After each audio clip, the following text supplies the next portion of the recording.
There we Can you go. Oh, I like that. You got the thing spinning in the background. Yes, sir. Yes, sir. Welcome to the show, Sports and Hip Hop with DJ Mad Max. Here with the one and only Charlie Heat. Good work, Charlie. What's going on? What's the deal, Brody? How you feeling, man? Doing all right. Doing all right. Congratulations on the new album, Valentine's Son. You've been working on that.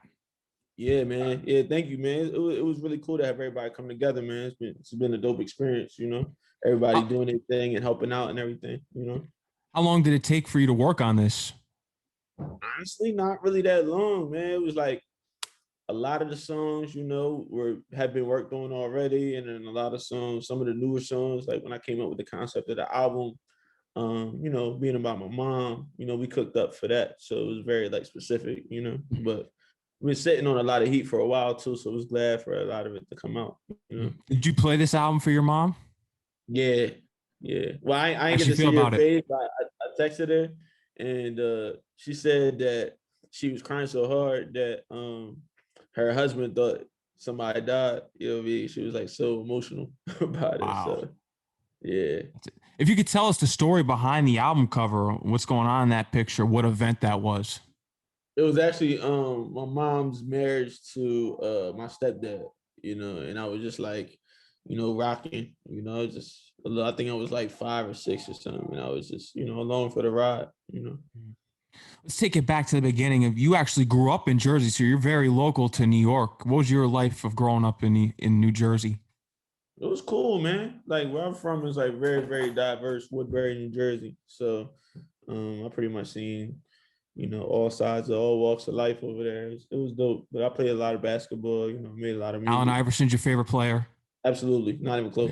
Yeah, like I was Iverson. I had all the headbands. You know, he wore the sleeves late, so we didn't get to the sleeves yet. But we definitely had all the colorways of the sneaks. You know what I'm saying? Mm-hmm. The question and the answer right there. Yeah. What's your favorite?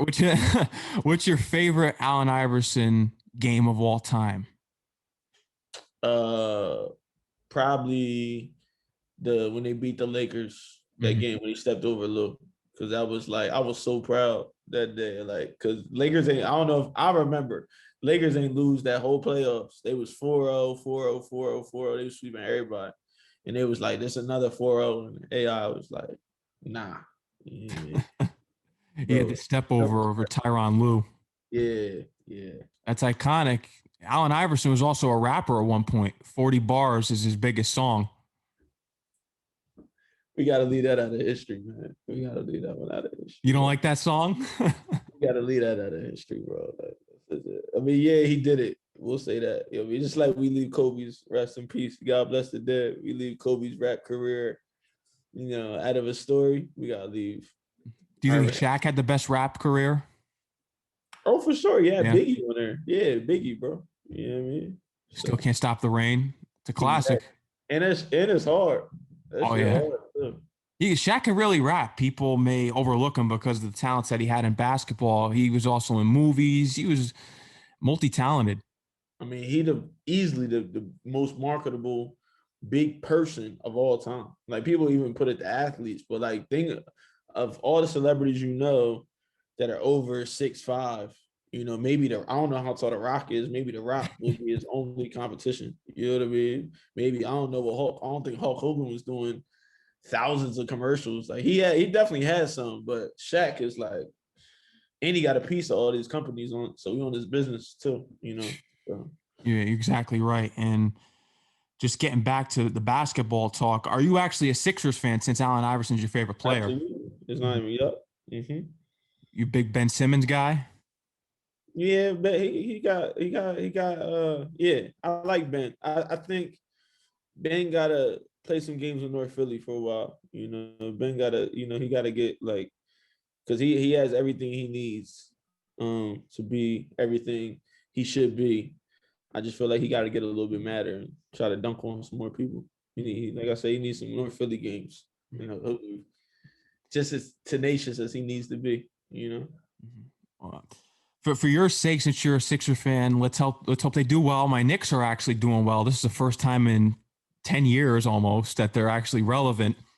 I'm gonna be looking forward to seeing the Sixers in the playoffs. Maybe the Knicks will be facing them here, depending on how the standings turn out in the Eastern Conference. I like RJ, man. I always did. I always felt like it just need to click in his head, and I feel like it's starting to. You know what I mean? He always had the talent. I always liked this game. He made the game look easy. I always liked it. You know, from He a was a one beast ball at to Duke. a net. Yeah, yeah. Even in high school, like he made the game look easy. I always like players like that. You know, like even like Zach. I called, you guys, my boys. I called Zach LaVine being a problem. You know what I mean? At UCLA. You know, and I was like, when they make the game look that easy like that, you know, they're gonna be stars. Sorry about that. Oh, it's all good. So, And he's doing his thing now with the Knicks, and Levine's doing his thing with the Bulls. Let's see what the Sixers do. But getting back to, you brought up something that was marketable, that Shaq was the most marketable athlete besides The Rock, probably. I know you don't want to be a rapper. You've said that before, but would you ever consider right. taking a movie role? Absolutely. Mm. 100%, man. I would love it. I just have to get my chops up, you know, because I want to be like, they threw him in there because he was Charlie. You know what I mean? I need that, like, now let's see him as something else, you know? So, What movie would be your forte? Would it be a drama? Would it be an action, comedy? probably a drama, honestly. Probably a drama. Something like where I could play either somebody like, it's gonna sound corny, right? But somebody like finding themselves like on some like, you know, Michael Corleone in the first Godfather, like, you know what I mean? Like really like the transition from, you know, good kid to my boss. I feel like I could play that because that's kind of, I ain't gonna go that far, but that's like, you know, my story, or, you know, some type of athlete struggle, because I live that too, you know. So Playing basketball when you were younger, what was your best game that you can remember? probably at Sixers summer camp in the championship, it got me like player of the camp. I had like, we were playing, you know, I don't know, I probably was like 13 or something, and I had like 28, I think. And mind you, at 13, 28 is like 28 out of 40 total points. So you know what I mean? Like, it ain't really that many things dropping, but that was definitely, and I think Navy camp, I had like a 20-point game too. Like, but summer camps was my vibe because I always play better when I ain't know nobody. So, yeah. Big basketball guy. When did the love of producing start to take over in your life? Uh, Probably beginning of like sophomore year, I started to notice physically, I wasn't that married to the physical training of basketball. And that's kind of like, I feel like, because you gotta think I graduated 2008, right? So that's like 2006, 2007. That's kind of like when it started turning into like, you know, the physical, you know, the weight room really became like, you know what I mean? That's like Kobe always talked about the weight room, you know what I mean? After that mic. And I wasn't really feeling it. I'm gonna be honest. Like I didn't have the discipline for that, but I always had the discipline for every part of music, like learning theory, learning the notes, listening to the sounds. Like, you know, I always had the theory for all of that. So I feel like I got better at that a lot easier. You know what I'm saying? And it was funner. The learning curve was much funner in there. You know. Who are some of the producers that you looked up to or observed very closely growing up? Because you probably looked up to producers such as Pete Rock, DJ Premier, Jay Dilla. The list probably goes on and on from there. Pharrell. Who are some of those producers for you? Swiss was a Swiss. big, yeah, Swiss, Jalo Beats. Jello Beats. Yeah, those are probably the biggest ones at the time. And then like once I got into it, like Kanye and Pharrell, of course. Yeah, he probably more, a little bit more. And I feel like I appreciate Pharrell as I get older more, just because of I didn't really know what he was doing at the time, but so you look back, like bro really took over. So What's your opinion on how the sound has changed over time, especially with sampling? Because you are someone that can sample. right. I'm gonna try to bring it back, man. I miss it. You know, I feel like in hip hop, I mean, if you really think about it, can't name too many classic records without a sample. Mm-hmm. But you know, like it's really, you get any generation. You know what I mean? If you go really listen to, I mean, what's the last classic song? I mean, it's probably named like a Kendrick, like "We Gonna Be All Right." Like it might not have like technically a sample, but that vocals that Pharrell put on there definitely sounds like a sample. You know what I mean? So yeah, I don't really want to misspeak or speak out of turn about what's a classic and what's not. But in my opinion, personally, any song I consider like, yo, that's a classic rap song has a sample for sure. What classic hip hop album has the greatest production sound of all time in your opinion? Would it be Illmatic? Could What it type of be question Ready is to that, bro? Die? God damn, bro, that is nuts. Life After Death? There's a lot of them. I'm gonna say, in my personal opinion, Mhm. off of personnel, we got it because you got personnel and you got quality of production. I feel like Blueprint because Blueprint. Okay, I respect that. it really birthed two top 10 producers like Ye and Just Blaze. Like they was doing their thing, but they went crazy on Blueprint, both of them. You know what I mean? So, you know what I mean? The fact that Takeover and you know, all the other shits is on there. It's like, bro, like this is all the beats on one album. Like, come on, man. To quote Rock, Girls is on there too, right? That's on Blueprint too, right? girls, girls, girls. Yep. That's like, come on, and Takeover on the same, like, come on, production wise, it's nuts to me. Girls, girls, girls is amazing. You got the slick Rick sound in there from what him saying girls, girls, girls. Takeover, is Takeover, in your opinion, a better diss song than Ether? I'm not saying nothing about No. none of that. I'm keeping my nose out of those politics, bro. 1,000%. I like them all. Oh, Fuck it. yeah. It's Yeah, both classic tracks, of course. sure, for sure, for So sure. back to the lab without a mic to grab, as Rakim would say, you were in the lab producing at a young age. Did you start out on an MPC? Nah, but it was involved early. You know what I mean? I started out on like Reason, I believe. Nah, actually, I think FL very first. I wasn't on there long though, because they didn't get like the MIDI figured out yet. You know what I mean? So, and I like to play my shit. So, yeah. And then I moved to Reason, and then I think I started fucking with the MPC around then. You know. Mhm. When you were younger, did you attend any rhythm roulettes, as they say? Because I've seen you do them on Mass Appeal. I know there's other producers in the game that do rhythm roulettes and showcase producers' talents and even their own ones if they're legends. Did you attend any big ones that really inspired you in your career early on? Um, nah, man. Like I went to. Are you calling that like a beat battle or no? It's more just like showcasing the artist beats where you Yeah, kind of see the yeah, producer cook up. yeah. I went to a couple of beat battles, but it was literally beat battles. Like it was literally like two people on stage. Like I went to one in New York actually, really young. I was like 19, I think. I did terrible. I was like knocked out early, and then I went to another one. They had one in Philly, I Standard. My boy Jay Hatch, man, that's my guy. Stayed in contact with him. But yeah, they had them, and I definitely was at them for sure. I'm sure you observed the versus battle that went on between DJ Premier and RZA. If you were to go in a versus against someone, who wouldn't you mind going up against? Anybody? Anybody. To be I honest, like that. I'm not really like. I mean, I definitely know I have my hands full with some certain individuals. You know what I mean? But I feel like we get to them last. If people still online for them last seven, I feel like I got a nice 7, 8 that you know what I mean? Like the first 10, you might, you know what I mean? Unless you really tapped in, you might get me, you know what I mean? But that last, Last seven, it isn't happening I for don't them. know. It's not It happening might for get them. spooky. Yeah, it might get spooky. You know what I mean? Sure, for sure. So, It's going to be spooky season for whoever's facing Charlie Heat in that verse is 100%. sure. What do you love most about producing R&B beats compared to hip hop beats? Because you have to be in a different mind state. Because a lot of things, in not just in music but in life, is mental. So you have to be in a certain mental state to create an R&B beat. It's different environment. Right.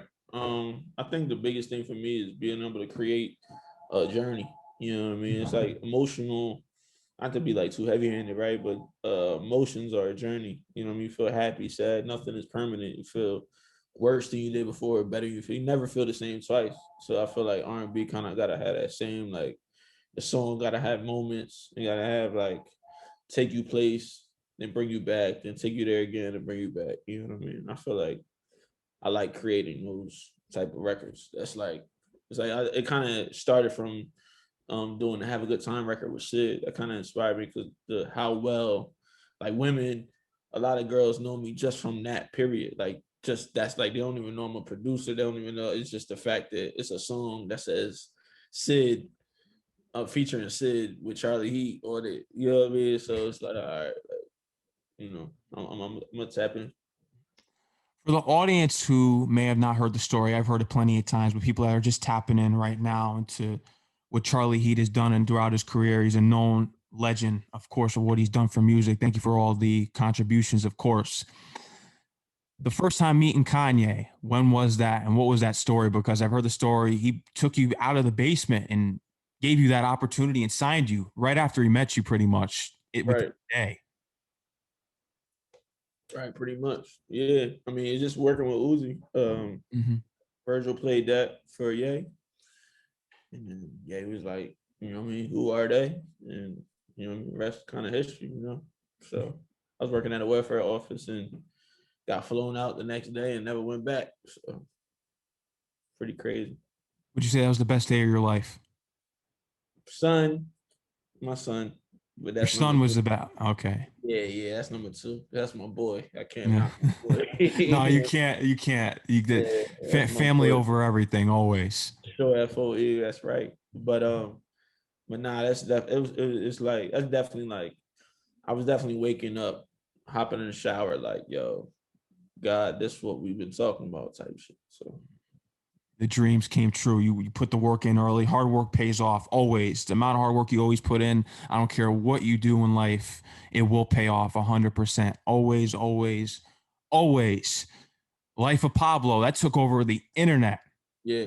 When I was in high school, that album was crazy. You worked on that with Kanye. What were some of the most memorable moments of working with Kanye on that album? Because that was a masterpiece, I'd say, of the digital age, because just how crazy it took over. It had memes.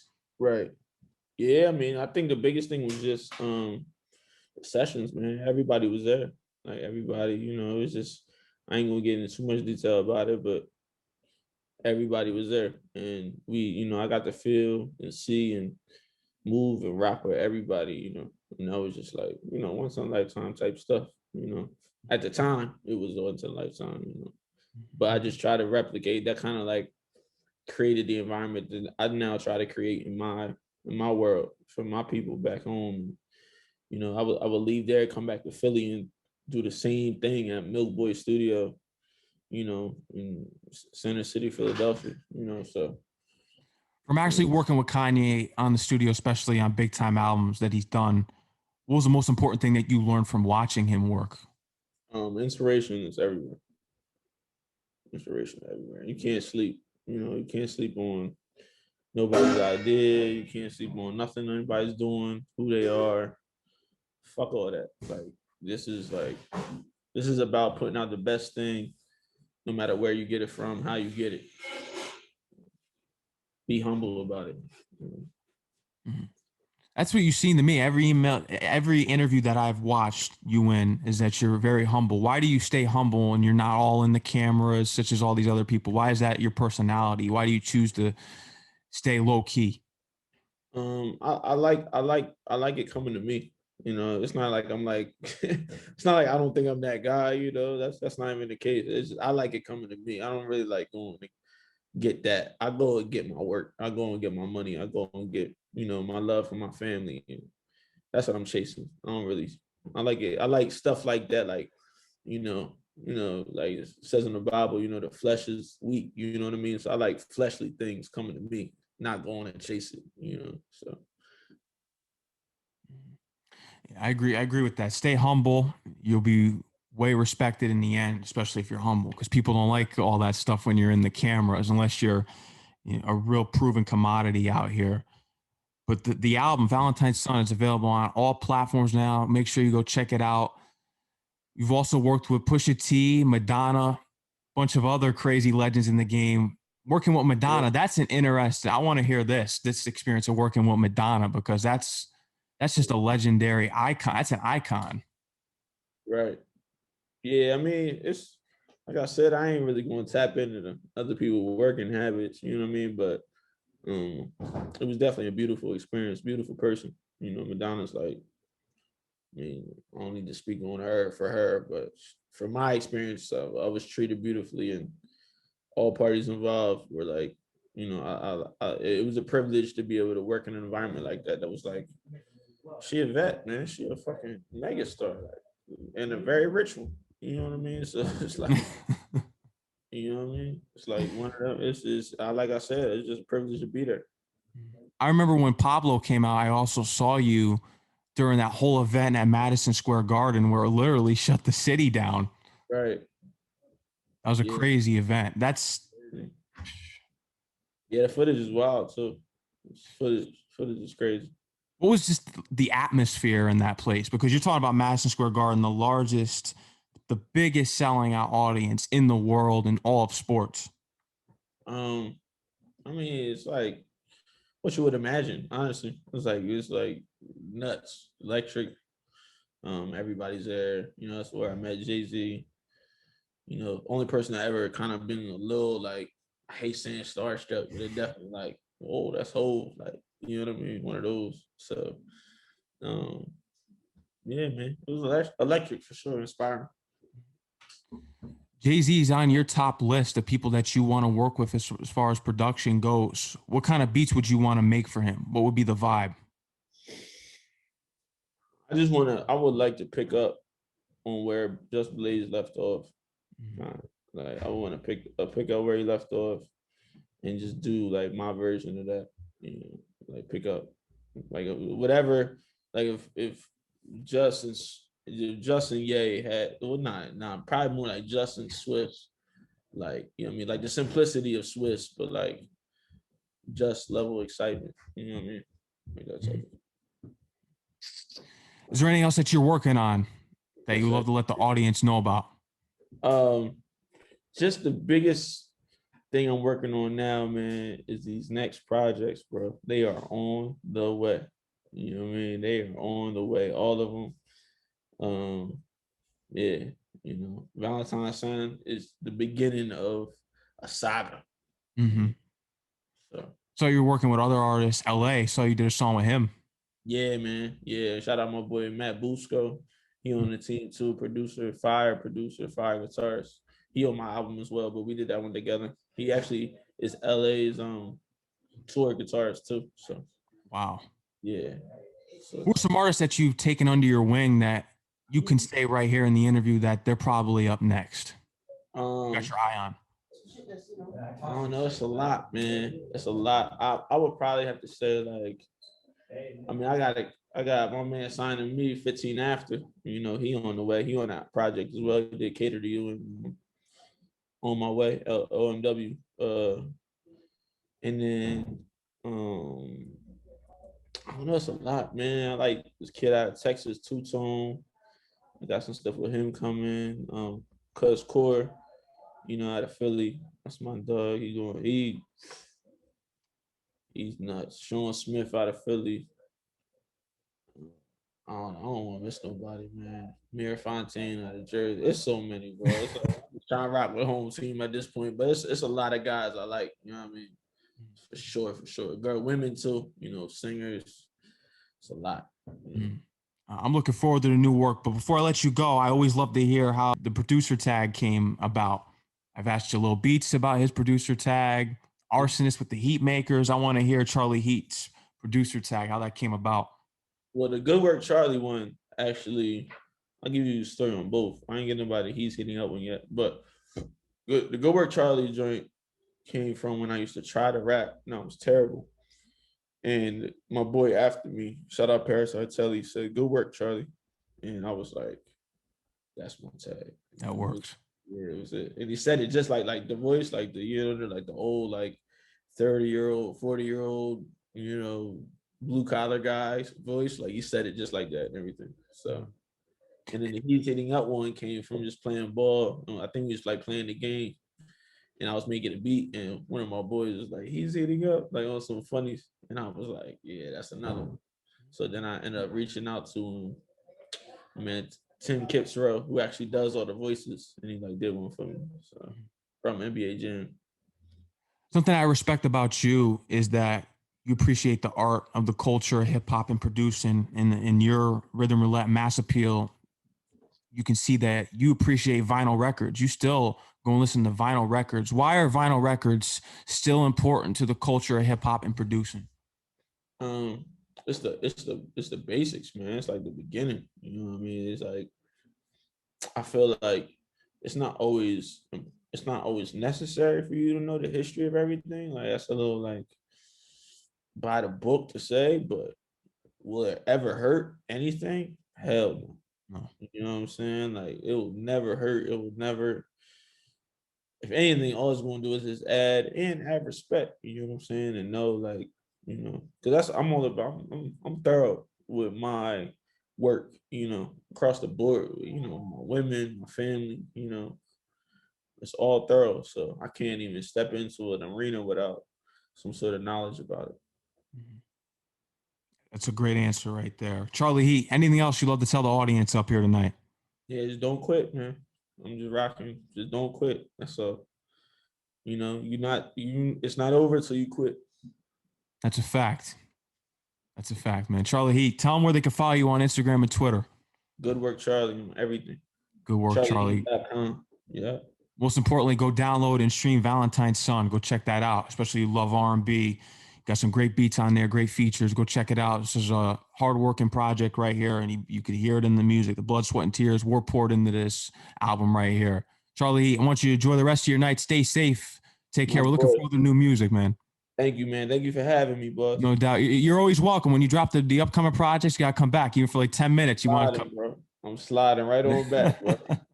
You got it, man. Enjoy the rest of your night, man. Stay safe. How you too, brother? Yeah.